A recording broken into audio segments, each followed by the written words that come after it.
What if Naruto was an Uchiha Part 9?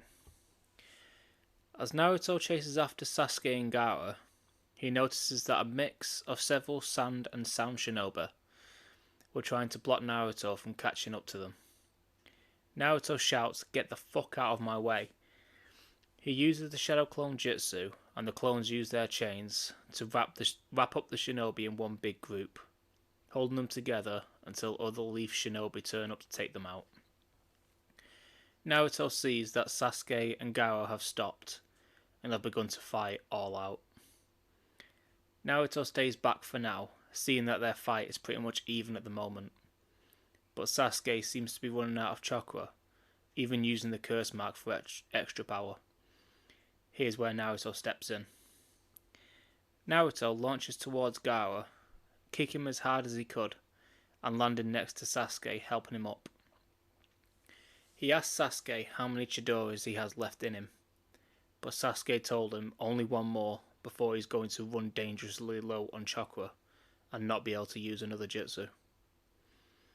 They try to come up with a plan, but get cut off by Gaara in his mini Shikaku state. It's so cute, so mini. Launching a wave of sand, knocking Naruto away from Sasuke. Naruto struggles to his feet after that massive blow, and activates his Sharingan, ready to fight once again. He makes another 4 Shadow Clones and attaches chains to each other, and all of them attach chains to each other. And they jump past Gaara, encasing him in a web of chains, holding him still while the real Naruto charges at Chidori. But his blood runs cold when he hears Sakura shout his and Sasuke's names. Unfortunately, Gaara also heard her.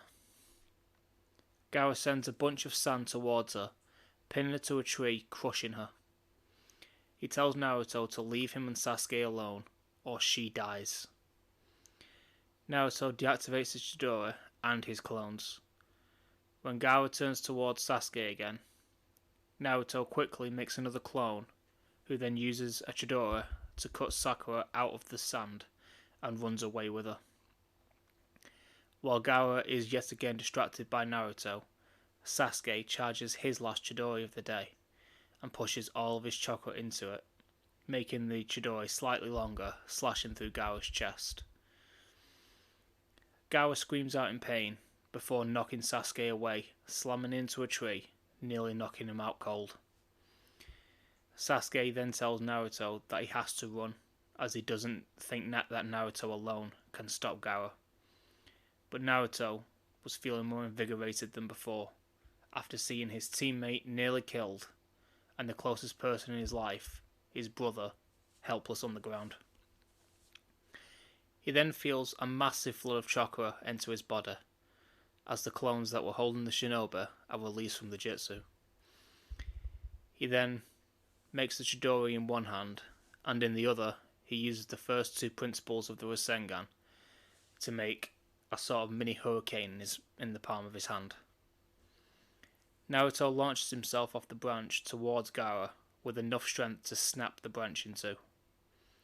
He hits Gaara with his Chidori, which goes straight through the sand, and before the lightning disperses, he hits the same spot with his improvised mini tornado, which then sends the lightning all around Gaara's body, damaging Gaara immensely, ripping away the sand from every part of him. Naruto lands back next to Sasuke, who was looking at him speechless at the power of that one technique. Gaara falls off the branch he was on, hitting his head, knocking him out. But before Naruto or Sasuke could even think about celebrating, a huge plume of smoke appears, and from within emerges the true form of the one-tailed beast. From within Naruto, the 9-tailed fox growls, showing his disdain for Shikaku. In Naruto's head, he could hear the fox tell him that he'll share some of his chakra with him to take out that bloody raccoon. Naruto thanks him before taking some of the blood that had leaked from his mouth and using the summoning jutsu.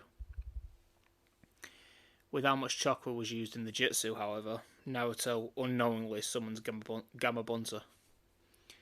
Gamabunta starts shouting, asking why Jiraiya had summoned him. If you need a bit of context, either go to the, I think it was, nope, they'll put part before last, part 7. And because he never summoned Gamabunta, he summoned like a mid-sized toad.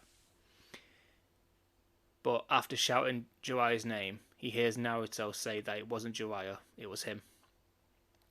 Gamabunta then shouts at him, saying how dare he summon him.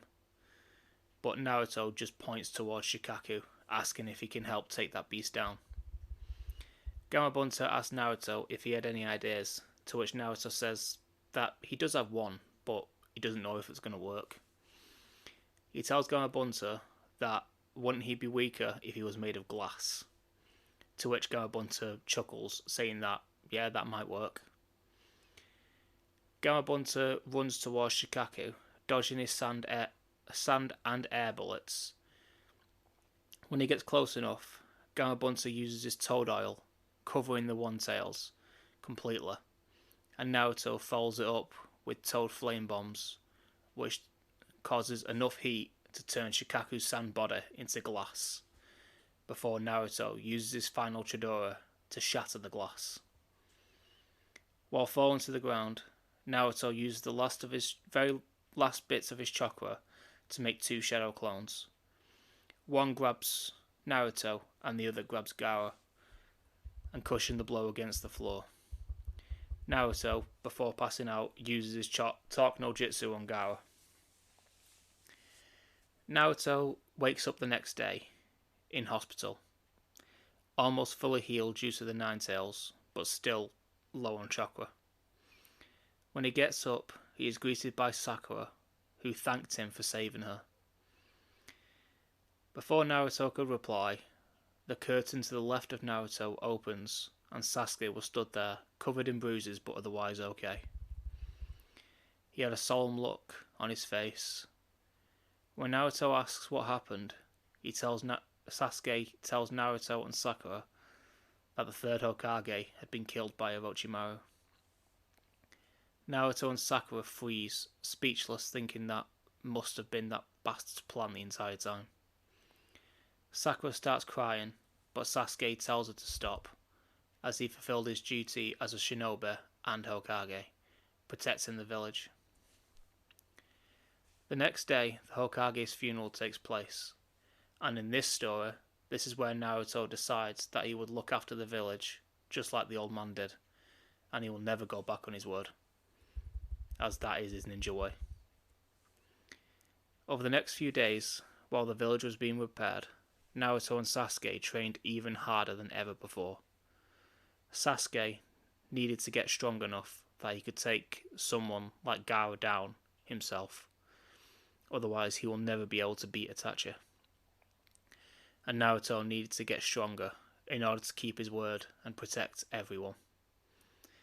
After one of their training sessions, Jiraiya approaches Naruto and asks if he wanted to come on a mission with him.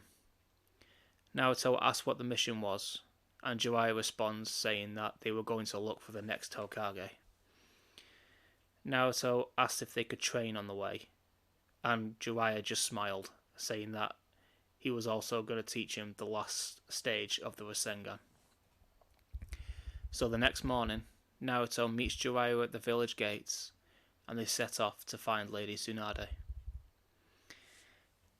Just a aside before going, I do plan on releasing only this series until part 1 of Naruto's finished. That way, it'll make it easier for if everyone else wants to watch any of the videos on this channel, on this series, I'll just make a movie of part 1. And then after that I can focus on my other series and hopefully get them all around the same stage in the story before heading into Shippuden. So that way I'm not going back from Shippuden, Naruto, Shippuden, Naruto, Shippuden, Naruto. Anyway, let me know what you thought about this part and any improvements I can make. Subscribe and share if you really want, and I'll see you next time. Bye.